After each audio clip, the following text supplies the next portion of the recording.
teman-teman, salam sejahtera untuk kita semua. Shalom, salve, assalamualaikum warahmatullahi wabarakatuh.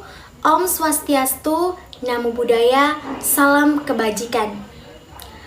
Kembali lagi bersama saya, Maria Frederika Asrianti Lipat Ola, dengan nomor induk mahasiswa 2201070107, Program Studi Pendidikan Pancasila dan Kewarganegaraan, Fakultas Keguruan dan Ilmu Pendidikan, Universitas Nusa Cendana. Dalam video kali ini, saya akan membahas 3 poin penting, yaitu implementasi fungsi dan tanda baca, implementasi huruf kapital dan huruf miring, dan pemilihan kata. Jadi tanpa berlama-lama lagi, mari kita bersama-sama simak video berikut ini. Oke, jadi sekarang kita akan masuk pada materi yang pertama, yaitu implementasi fungsi tanda baca. Kita sudah mengetahui bahwa ada 15 tanda baca. Sebelum masuk pada implementasi fungsinya, kita harus mengetahui terlebih dahulu apa itu tanda baca. Jadi, tanda baca adalah simbol yang berperan untuk menunjukkan struktur dan organisasi tulisan, serta intonasi dan jeda yang dapat diamati ketika kita membaca. Kita masuk pada tanda baca yang pertama, yaitu tanda baca titik. Fungsi yang pertama yaitu untuk mengakhiri sebuah kalimat pernyataan atau kalimat berita. Contohnya, Olatokan adalah nama kakek saya. Fungsi yang kedua, dipakai di belakang angka atau huruf dalam suatu bagan, ikhtisar atau daftar. Contohnya, 1.2.1 daftar wawancara. Fungsi yang ketiga, diletakkan pada akhir singkatan gelar, jabatan, pangkat, dan sapaan. Contohnya, Stefania Jelugega, SPD, GR. Fungsi tanda baca titik yang berikut, yaitu digunakan untuk menulis daftar pustaka. Contoh yang saya ambil, Elizabeth Surat, 2018, Panduan Sukses Menulis Penelitian Tindakan Kelas yang Kreatif, Yogyakarta, Penerbit Parasmo. Fungsi yang berikut untuk memisahkan angka yang menunjukkan waktu atau jangka waktu. Contohnya 00.10.30 jam, dalam kurung 10 menit 30 detik. Fungsi yang berikut untuk memisahkan bilangan ribuan atau kelipatannya yang menunjukkan jumlah. Contohnya, penduduk desa kami mencapai 2.000 orang. Lanjut pada tanda baca kedua, yaitu tanda baca koma.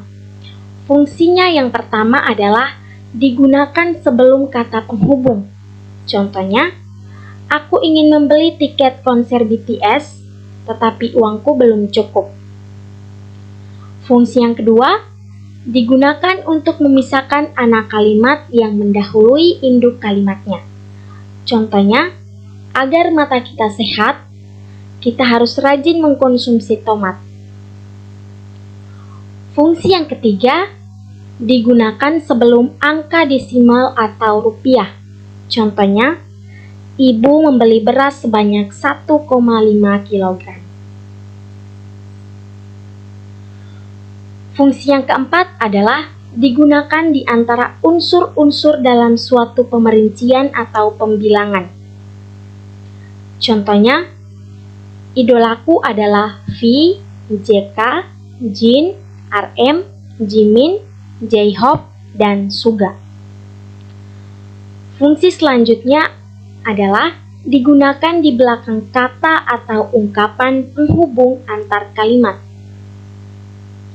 Contohnya, Candy memang anak yang berbakat. Oleh karena itu, dia berhasil menjadi anggota inti pemandu sorak di sekolahnya. Berikutnya, tanda baca seru. Fungsinya yaitu untuk mengakhiri ungkapan atau pernyataan yang berupa seruan atau perintah yang menggambarkan kesungguhan, ketidakpercayaan, atau emosi yang kuat. Contohnya, buanglah sampah pada tempatnya. Contoh kedua, sungguh indah kampungku. Lanjut pada tanda baca tanya. Fungsi yang pertama digunakan pada akhir kalimat tanya. Contohnya, siapa tokoh inspirasimu? Fungsi yang kedua digunakan dalam tanda kurung untuk menyatakan bagian kalimat yang masih disangsikan atau kurang dapat dibuktikan kebenarannya. Contohnya, Ibu Mary Maria lahir pada tahun 1987. Di akhirnya ada tanda tanya karena ini belum tentu kebenarannya. Di sini maksudnya tahun lahir dari Ibu Mary Maria ini belum dibuktikan kebenarannya sehingga harus menggunakan tanda tanya di akhir tapi diapiti oleh tanda baca kurung. Selanjutnya adalah tanda baca titik 2. Fungsi yang pertama digunakan pada suatu pernyataan lengkap yang diikuti pemerincian atau penjelasan. Contohnya, barang belanjaan kami hari ini, titik 2, beras, sayur, ikan, dan tahu. Fungsi yang kedua digunakan dalam naskah drama sesudah kata yang menunjukkan pelaku dalam percakapan. Contohnya, Ibu, titik 2, pulang sekolah, singgah di rumah paman, nak. Fungsi berikutnya digunakan sesudah kata atau ungkapan yang memerlukan pemberian. Contohnya, Ketua Panitia, titik 2, Rola Lamanepa. Tanda baca yang berikut yaitu tanda baca titik koma. Fungsinya yang pertama adalah menjadi pemisah di bagian kalimat yang sejenis dan setara dalam kalimat majemuk. Contohnya, hari sudah malam, anak-anak tetanggaku masih menonton televisi di rumahku. Fungsi yang kedua, untuk memisahkan bagian-bagian pemerincian dalam kalimat yang sudah menggunakan tanda koma. Contohnya, Vanessa membeli buku, pensil dan penggaris, pita rambut dan bandana, sabun mandi dan sikat gigi. Tanda baca berikut yaitu tanda baca hubung. Fungsi yang pertama sebagai penanda bagian kata yang terpenggal oleh pergantian baris. Contohnya, Junior suka mengoleksi barang antik. Di sini kata hubungnya terletak pada kata barang di mana huruf BA tanda hubung, lalu dilanjutkan dengan huruf RANG pada baris berikutnya. Fungsi yang kedua untuk menyambung unsur kata ulang. Contohnya, Evan dan anak-anak lainnya sangat menikmati liburan hari ini. Tanda baca berikut yaitu tanda baca petik. Fungsi yang pertama untuk mengapit petikan langsung yang berasal dari pembicaraan, naskah, atau bahan tertulis lain. Contohnya, jangan lupa berdoa dan ingat selalu akan adat budaya Lebo Tanah. Pesan klasik ayah di setiap kesempatan. Jadi ini diambil dari pembicaraan dari ayahnya atau pesan dari ayahnya pada setiap kesempatan. Fungsi yang berikut yaitu untuk mengapit judul sajak, lagu, film, sinetron, artikel, naskah, atau bab buku yang dipakai dalam kalimat. Contohnya, materi UTS hari ini, krisis moral mahasiswa di era 5.0. Tanda baca berikut yaitu tanda baca petik tunggal. Fungsi yang pertama, untuk mengapit petikan yang terdapat dalam petikan lain. Contohnya, tanda petik, kita bangga karena puisi tanda petik tunggal Adonara Tanah Mahar Gading tapi tak pernah melahirkan gajah. Tanda petik tunggal penutup menjadi karya tulis puisi terbaik tahun ini. Tanda petik penutup, kata Ketua Agupena. Jadi, di sini berfungsi untuk mengapit petikan yang terdapat dalam petikan lain. Seperti di sini tanda petik tunggal ini dipakai pada kalimat Adonara Tanah Mahar Gading tapi tak pernah melahirkan gajah. Dan kalimat ini ada pada kata Ketua Agupena. Berikutnya, untuk mengapit makna, terjemahan atau penjelasan kata atau ungkapan. Contohnya, dehidrasi, tanda petik tunggal, kekurangan cairan, tanda petik tunggal penutup. Tanda baca berikut yaitu tanda baca kurung. Fungsinya yang pertama adalah untuk mengapit tambahan keterangan atau penjelasan. Contohnya, Emmanuel sudah mempunyai KTP, dalam kurung, kartu tanda penduduk, tutup kurung. Fungsi yang kedua yaitu untuk mengapit huruf atau kata yang keberadaannya dalam teks dapat dimunculkan atau dihilangkan. Contohnya, Presiden Indonesia berasal dari kota Solo. Di sini kata kota diapiti dengan tanda kurung. Sehingga bisa saja kita hanya menyebutnya dengan Presiden Indonesia berasal dari Solo.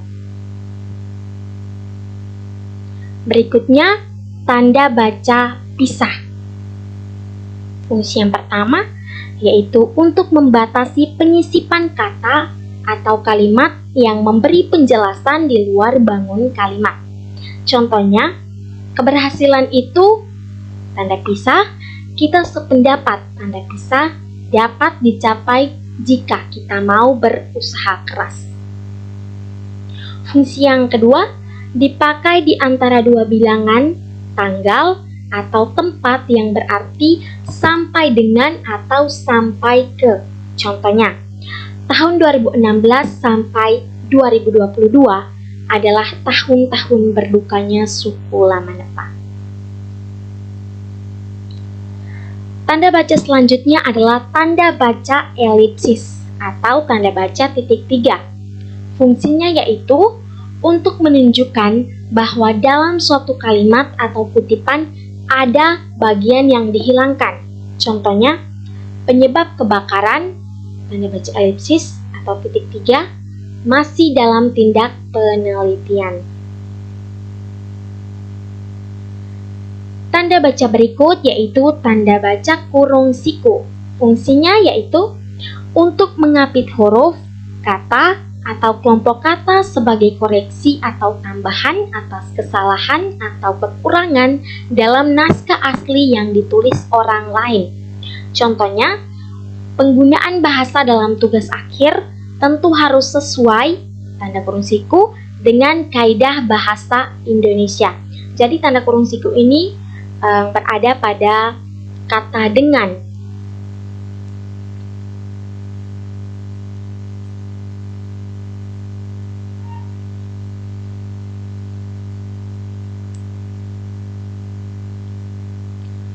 Fungsi yang kedua yaitu untuk mengapit keterangan dalam kalimat penjelas yang terdapat dalam tanda kurung. Contohnya, implementasi nilai Pancasila dalam kurung dalam materi krisis moral pada bab 4, tanda kurung siku, lihat halaman 30-34, tanda siku penutup, perlu dipaparkan sekarang. Tanda baca yang berikutnya yaitu tanda baca apostrof. Fungsinya untuk menunjukkan penghilangan bagian kata atau bagian angka tahun dalam konteks tertentu. Contohnya di sini, sudah beli semuanya kan? kata kan di sini sama dengan kata bukan, tapi huruf B dengan U-nya dihilangkan sehingga menyisakan kata kan. Tapi bisa saja sama artinya dengan sudah beli semuanya bukan? Tanda baca berikutnya yaitu tanda baca garis miring. Fungsinya yang pertama, dipakai dalam penomoran kode surat, nomor alamat, dan penandaan masa 1 tahun yang terbagi dalam 2 tahun takwim. Contohnya, nomor 15-RR-2022, Jalan SK 4-11, masa bakti 2021-2022, tahun ajaran 2021-2022. Fungsinya yang kedua, yaitu sebagai pengganti kata dan atau serta setiap. Contohnya, siswa-siswi SMKN 1 Adonara sangat antusias menyambut bulan bahasa dengan mempersiapkan berbagai mata lomba.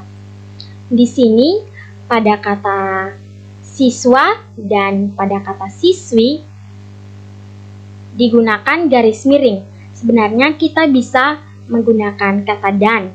Jadi, siswa dan siswi, namun bisa juga kita ganti dengan penggunaan tanda baca garis miring. Selanjutnya, kita masuk pada pembahasan materi yang kedua, yaitu implementasi fungsi huruf kapital dan huruf miring. Namun sebelum itu, saya akan memberikan definisi tentang huruf kapital dan huruf miring terlebih dahulu. Huruf kapital adalah huruf yang berukuran dan berbentuk khusus atau huruf yang lebih besar dari huruf biasanya. Huruf kapital ini sering disebut juga dengan huruf besar, sedangkan huruf miring adalah huruf yang tercetak miring, disebut juga dengan huruf italik yang berfungsi untuk menunjukkan kata atau istilah dalam bahasa asing. Langsung saja kita simak penjelasannya. Yang pertama, implementasi fungsi huruf kapital. Fungsi yang pertama dipakai sebagai huruf pertama pada awal kalimat. Contohnya, namaku Fantila Menepa. Pada kata namaku, huruf N-nya menggunakan huruf kapital karena terletak pada awal kalimat. Fungsi yang kedua, sebagai huruf pertama petikan langsung. Contohnya, ayah berkata, "Jangan bermain di tengah jalan, nak." Jadi, pada petikan langsung ini huruf J-nya menggunakan huruf kapital. Fungsi yang ketiga, sebagai huruf pertama ungkapan yang berhubungan dengan nama Tuhan dan kitab suci, termasuk kata ganti untuk Tuhan. Contohnya, Tuhan Yesus senantiasa melindungi umatnya. Jadi, pada kata Tuhan dan kata Yesus, ini menggunakan huruf kapital pada huruf T dan juga pada huruf Y. Sedangkan untuk menggantikan nama Tuhan Yesus, pada kata umatnya, huruf kapital terletak pada huruf N, pada katanya. Selanjutnya, fungsi huruf kapital sebagai huruf pertama unsur nama jabatan dan pangkat yang diikuti dengan nama orang. Contohnya, Presiden Jokowi adalah Presiden RI pertama yang menginjakan kaki di Pulau Adonara. Fungsi yang kelima, huruf kapital dipakai sebagai huruf pertama unsur nama orang. Contohnya, Yohanes Tokang Bunga, nama ayahku. Fungsi yang keenam, huruf kapital dipakai sebagai huruf pertama nama bangsa, suku, dan bahasa. Contohnya, negara Indonesia adalah negara penghasil rempah-rempah terbaik. Fungsi yang ketujuh, huruf kapital dipakai sebagai huruf pertama nama tahun, bulan, hari, hari raya, dan peristiwa sejarah. Contohnya, bulan Juni adalah bulan kelahiran salah satu saudariku. Fungsi yang kedelapan, huruf kapital dipakai sebagai huruf pertama nama geografi. Contohnya, Desa Kolilanang terletak di Pulau Adonara, Kabupaten Flores Timur, Nusa Tenggara Timur. Fungsi yang kesembilan, huruf kapital dipakai sebagai huruf pertama semua unsur nama negara, lembaga pemerintahan dan ketatanegaraan, serta nama dokumen resmi. Contohnya, Departemen Pendidikan dan Kebudayaan Indonesia dari tahun ke tahun selalu mengubah kurikulum pendidikan Indonesia.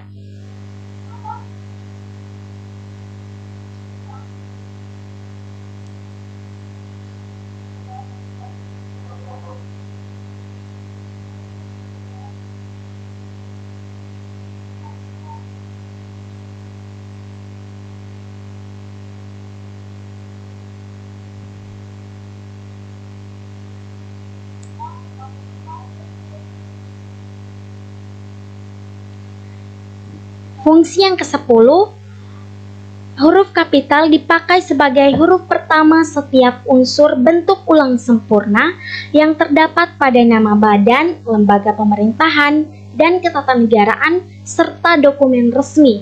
Contohnya, Undang-Undang Dasar Republik Indonesia tahun 1945 mengalami 4 kali amandemen. Fungsi yang ke-11, huruf kapital dipakai sebagai huruf pertama semua kata, termasuk semua unsur kata ulang sempurna di dalam nama buku, majalah, surat kabar, dan judul karangan.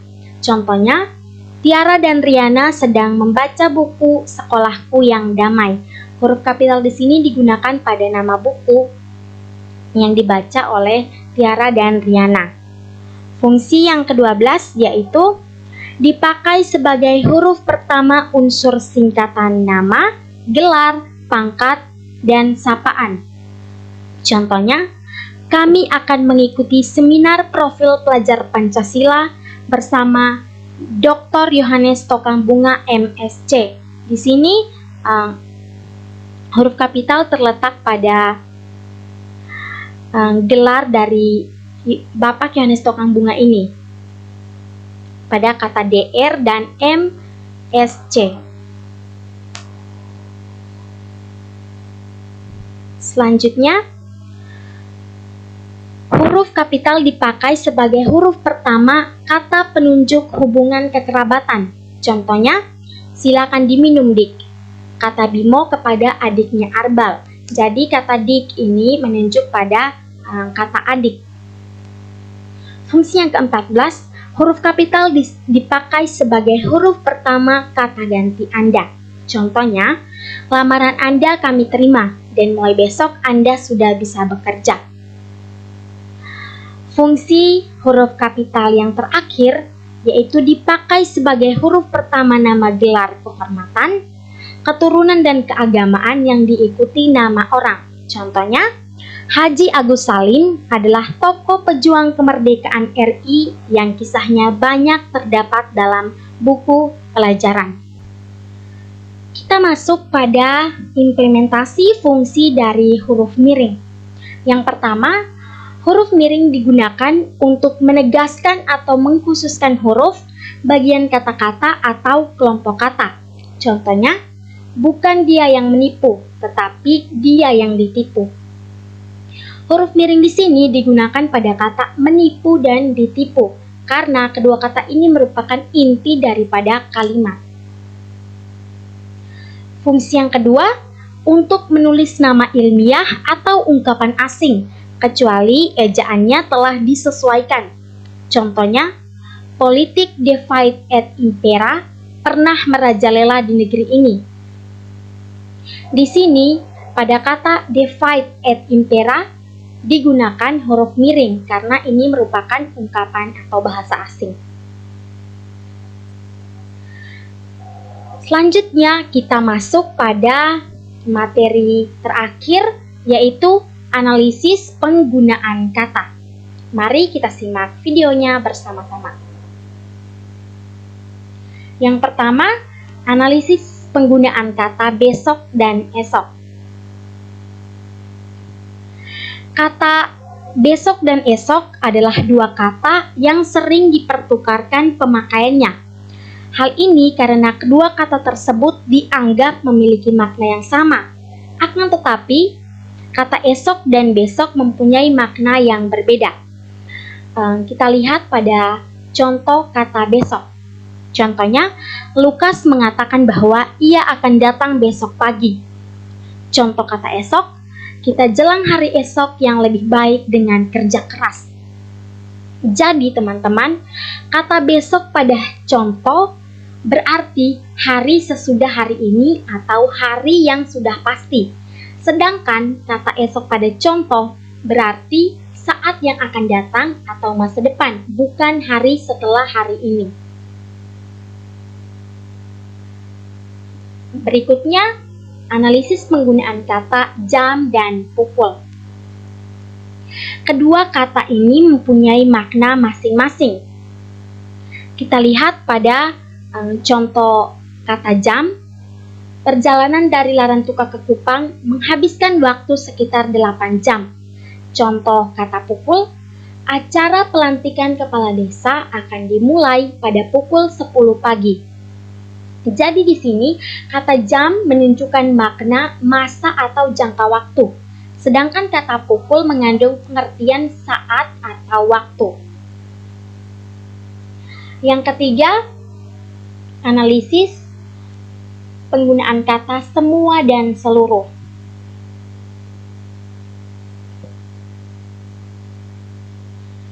Contoh kata semua. Semua ruang kelas harus dibersihkan sebelum pembelajaran dimulai.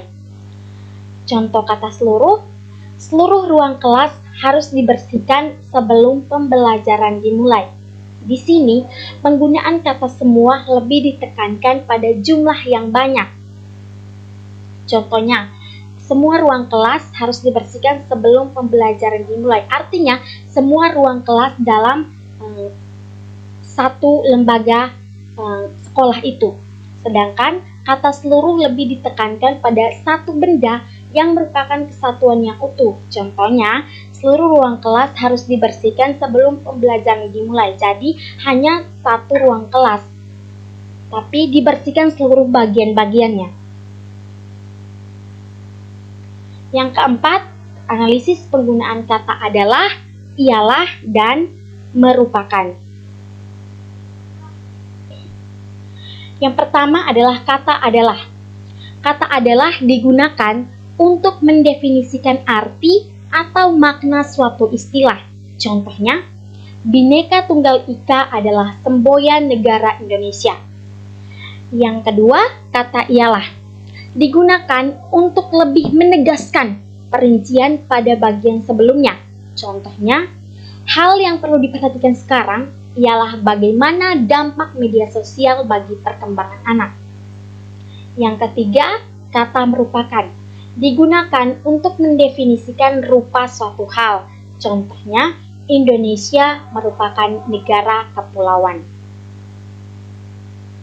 Yang kelima, analisis penggunaan kata yaitu dan yakni. Contohnya, pada kata yaitu, keluarga kami berjumlah 6 orang, yaitu ayah, ibu, kakak pertama, kakak kedua, kakak ketiga, dan saya si bungsu. Contoh kata yakni, Presiden Jokowi berkunjung ke kota Kupang dengan ditemani 2 orang menteri, yakni Menteri Kesehatan dan Menteri Pendidikan. Jadi di sini kata yaitu dan yakni berfungsi sebagai penghubung yang menjelaskan rincian atau pengurai kata atau sebagai keterangan pada salah satu unsur kalimat. Demikian video saya sebagai tugas untuk ujian tengah semester mata kuliah Bahasa Indonesia. Terima kasih banyak untuk semua yang sudah berpartisipasi dan semoga video saya kali ini bermanfaat bagi kita semua. Sebelumnya, sebagai warga Indonesia, kita harus mempunyai wawasan yang luas tentang salah satu ideologi nasional kita, yaitu bahasa Indonesia.